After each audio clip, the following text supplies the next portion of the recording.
Hey there, and welcome to your Algebra 1 notes. We are on 9.4, solving quadratics. I'm going to say solving by completing the square. And like I said last week, we end up jumping around a little bit, but today, hopefully everything will kind of come into focus.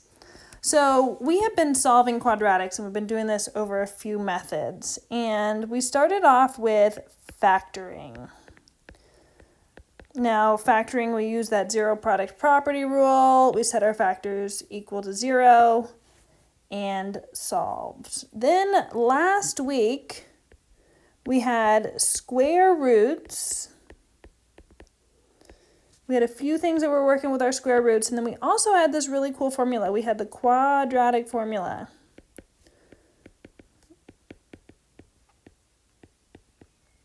Now today we are going to be working on our very last one in terms of solving these quadratics, and that is completing the square. I'm going to put a little exclamation mark there, and I'm going to highlight it because if you ask my Algebra 2 students, they're going to tell you that they love completing the square. It's kind of fun. It's like a little game that we do with a quadratic. Okay, so I'm actually going to be working through an example as I tell you some steps here. So go ahead and label this example number 1. We are working with -2 x squared plus 12x minus 4 is equal to 0. Number 1 is definitely a quadratic. It's a quadratic trinomial. So I need to choose one of these methods. Now, it can't be factored. It's definitely not set up for square roots. I could use the quadratic formula, but we're going to complete the square with this. So step number 1 with completing the square. So I'll put steps on this side. Step number 1 is that you want to make your leading coefficient 1. So make leading coefficient 1. Now what we need to do in this equation to do that is that we have to go ahead and we have to divide everything by -2 because that is my leading coefficient out here, and I want to go ahead, I want to make that 1. And once I divide every single thing by -2, I get x squared minus 6x plus 2 is equal to 0. After that, I'm going to go ahead, and step number 2 is that I need to move my constant, also known as C. So this last section over here, this C right here, we're going to go ahead and we're going to move constant to other side. So other side of equation. So in order to do that here, I need to subtract 2, and after you do that, there's a kind of a cool way that we write this. So I'm going to go ahead, I'm going to say x squared minus 6x, now I'm going to leave a space, is equal to -2. And the reason that I leave a space there is because we are going to put something super special right there.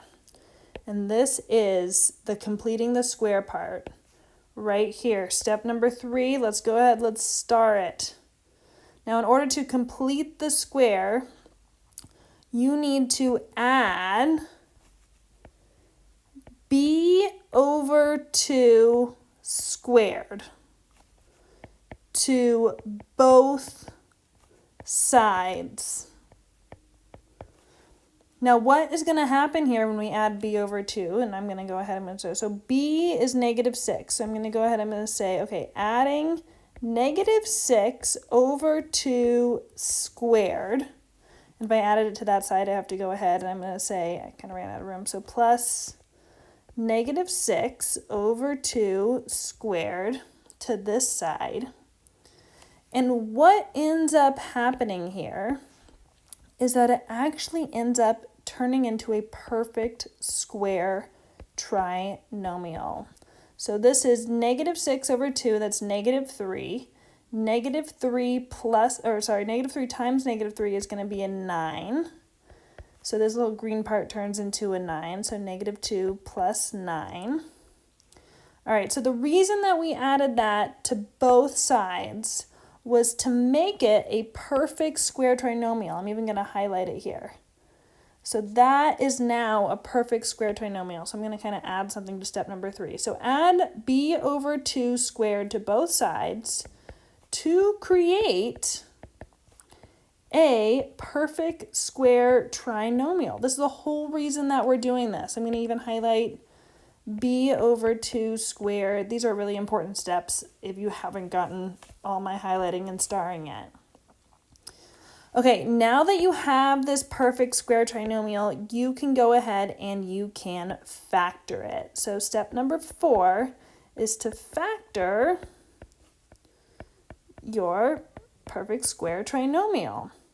And at the same time, you can go ahead and you can simplify the other side of your equation. So this guy factors into x minus 3 squared, because that perfect square is 3.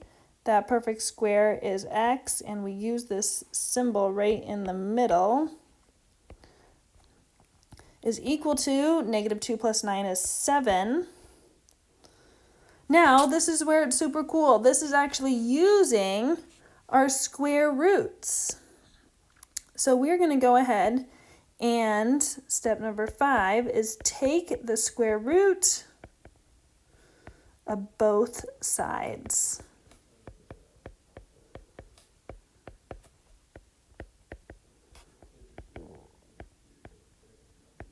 So I'm going to take the square root of x minus 3 squared and the square root of 7. I'm going to make a little note, say, don't forget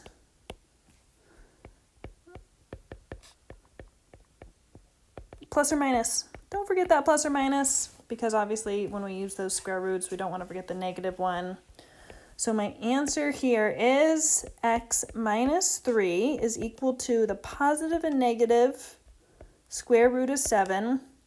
And I have one little last step, I'm sure you guys can see it right now, is that step number 6 is that I need to simplify and solve for x. So what I mean by that is that this last little step is that I have to add this 3 to the other side, meaning that my final answer here is that x is equal to 3 plus or minus root 7. I'm going to go ahead and I'm just going to box this, buddy, because there it is, final answer through completing the square. So the key part to this, of course, is kind of this green area. I'm going to go ahead, I'm going to choose a orange highlighter to show you, is definitely this kind of key area right in here where we're adding b over 2 squared to both sides to create a perfect square trinomial. And then you go ahead once you factor and you kind of solve by square roots down here and get to do that. Okay, so I'm going to talk a little bit about some baby steps right here. So, baby steps.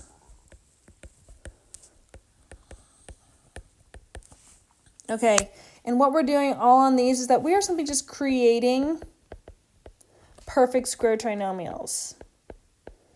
So we're going to create these perfect square trinomials by adding something.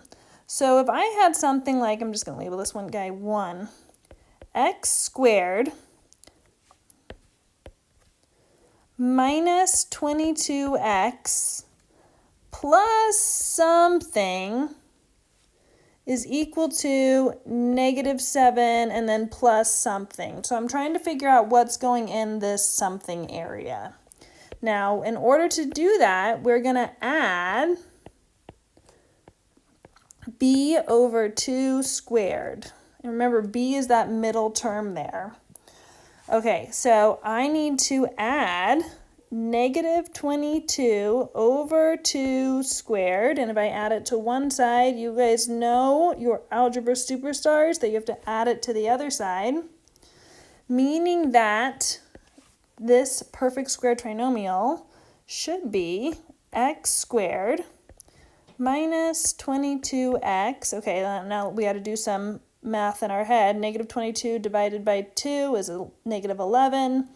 Negative 11 squared is 121, meaning that we would add 121 to the other side. And here is my perfect square trinomial. Okay, let's try that again. We don't even have to factor these. We're just creating these perfect square trinomials. X squared plus 16x plus something, I'm going to kind of leave it blank there, is equal to 1. And then again, plus something. Let's see here. Let's use pink for this guy. Okay, so I'm adding 16 over 2 squared. And as you know, 16 over 2 squared has to go to the other side too. So my perfect square trinomial here is x squared plus 16x. Some math in our head. 16 divided by 2 is 8. 8 squared is 64. So 1 plus 64. And again, I'm going to highlight this perfect square trinomial here. Works out lovely for us. Okay, a bit of a challenging one. I'm even going to show you in just a little second. I'll choose red because it's challenging. Minus 5x is equal to 2. Okay, and this is our challenge. Okay, and the reason that you'll see that it's a challenge in just a little bit is that I'm going to add negative 5 over 2 squared to both sides. But what happens is that negative 5 over 2, that's a fraction. But it's okay. We can go ahead and we can remind ourselves of these exponent rules. Is that we can go ahead, negative 5 over 2 really just means negative 5 over 2 squared means negative 5 over 2 times negative 5 over 2. And I can go ahead and I can say plus 25 over 4. Plus 25 over 4. So you end up just squaring your numerator and your denominator on that guy.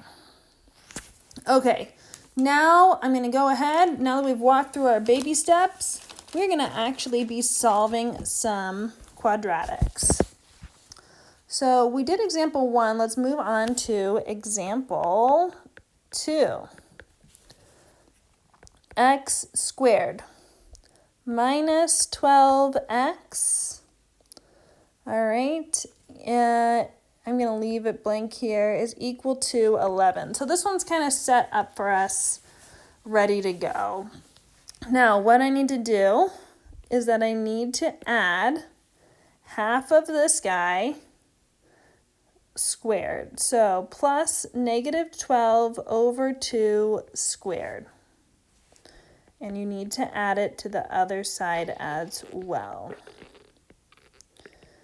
Okay, now that we've added it, we are going to do some math in our head. So negative 12 over 2 is negative 6. Negative 6 squared is 36. So 11 plus 36. Okay, we went ahead, we added, let's factor. So the whole reason that we did this was to create this lovely perfect square trinomial. And then we want to go ahead, we want to add 11 plus 36, 47. And now that we have this perfect square trinomial here, we can see that this right here can be solved using square roots. So I'm going to go ahead, I'm going to take the square root and the square root. Don't forget your plus or minus.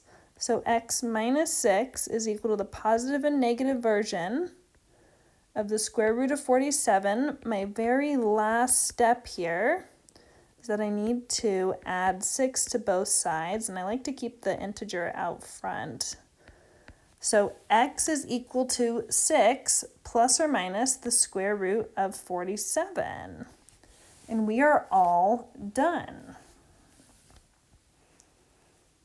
Okay, let's move on to a few more examples here. Example 3.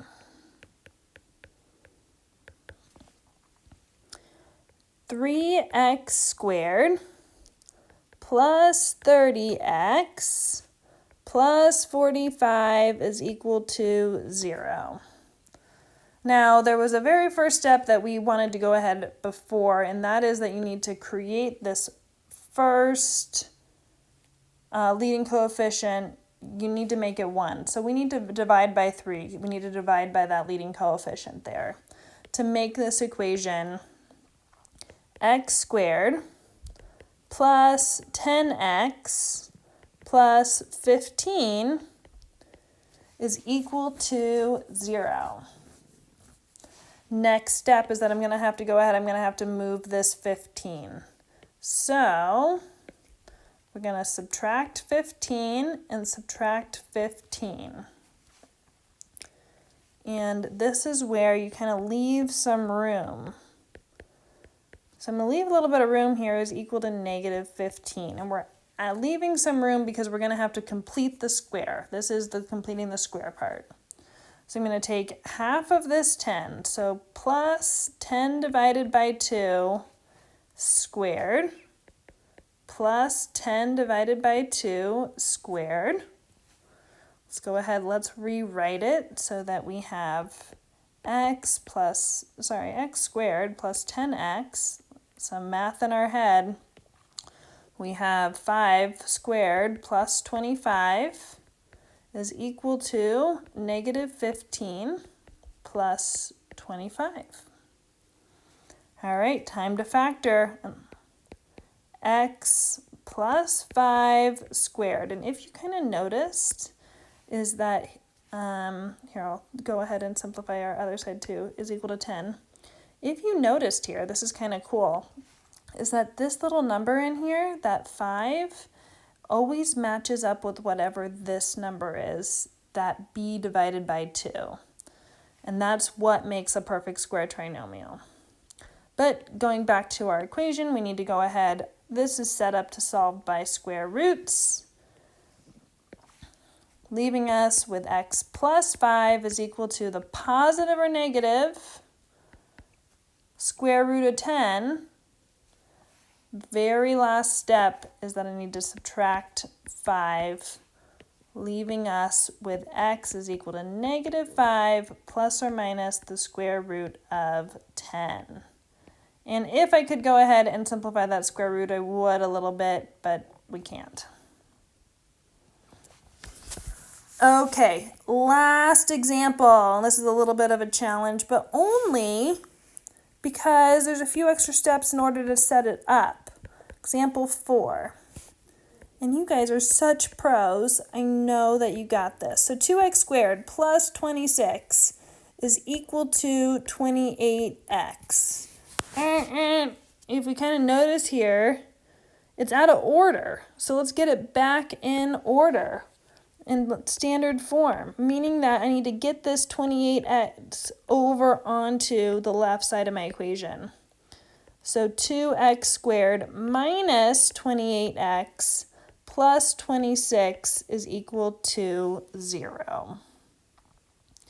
Okay, now I have to create this leading coefficient of 1 in order to make it nice and easy to work with.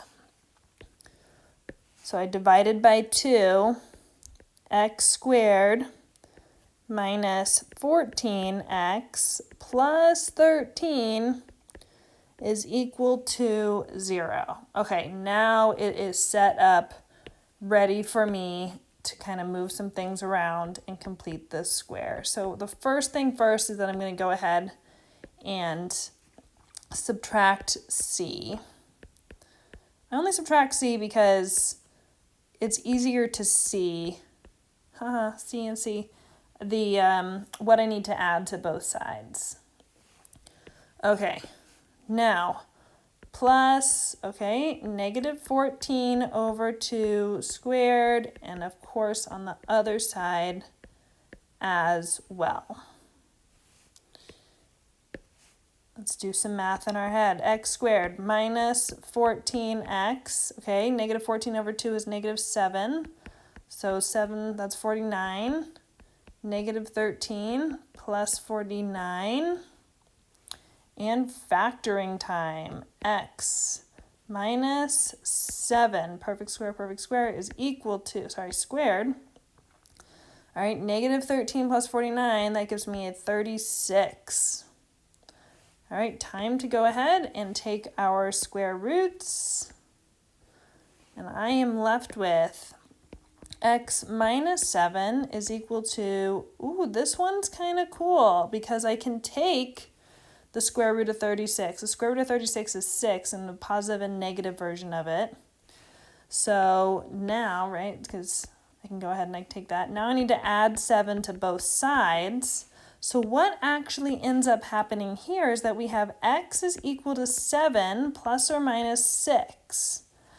But we can do this. We can say x is equal to 7 plus 6 and x is equal to 7 minus 6, meaning that x is equal to 13 and x is equal to 1. I'm going to box both of these answers. So we had nice, cool integer answers. Now, what this tells me about these nice, cool integer answers, and kind of to circle back to what we were talking about when they first started, is that if you had noticed at this point right here, is that we could solve by factoring. We could have solved by factoring here. We could have said, hey, what are those factors of 13 that will add to negative 14?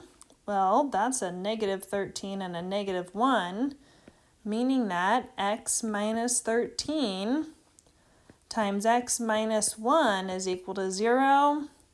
That zero product property rule states that I'm able to set both of my factors equal to 0. And I get that x is equal to 13 and x is equal to 1. Same things. So when you factor or when something's factorable, you should get integer answers for your solution, for your quadratic. All right, ladies and gentlemen, you are all done with these notes.